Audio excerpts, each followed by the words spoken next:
But regulation doesn't just stifle competition at home. To illustrate this, let us imagine a less than efficient European manufacturer. The firm was great back in the day, but over the years they've let things slip a bit. The factory's a bit shabby, but it's homely, and they like to do things the traditional way.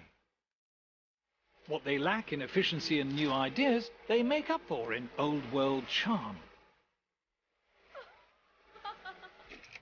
Oh, crikey, what's this? A pesky new rival firm somewhere in Asia. They've got lab coats. And just look how good he is at maths. His mate too, not quite as good. And they're checking all the products, the big swats.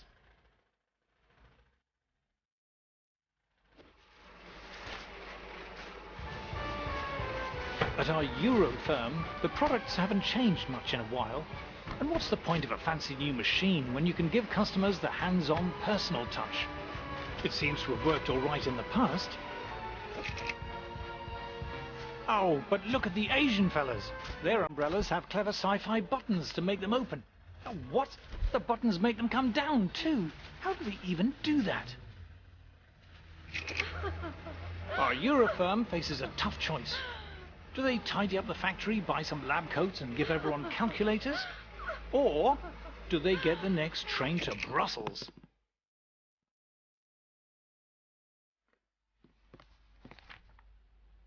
Over at the EU Directorate of External Relations Commission Council, a sympathetic official hears the problem. These blasted Asian brollies are better and cheaper. Aha! This is just the kind of abuse the EU was set up to tackle. The official comes up with 3 brilliant solutions. 1. Tariffs. Let's slap a tax on all those fancy oriental brollies. 2. Quotas. Let's limit the number of Asian brollies coming in. 3. Complex and cleverly drafted regulations, saying you have to wear braces and eat spaghetti to make brollies. With protectionism, you are basically trying to protect industries that otherwise wouldn't do very well in a competitive environment.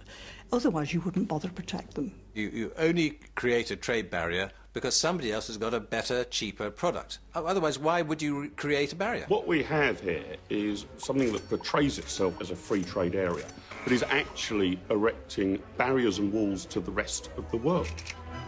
Our inefficient manufacturer is delighted. But how about the rest of us?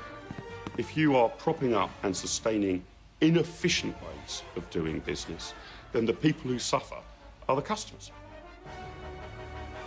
You are preventing your citizens from accessing better, cheaper products. You name it, TVs, laptops, sofas, EU regulation and trade barriers pushes up the price of everything.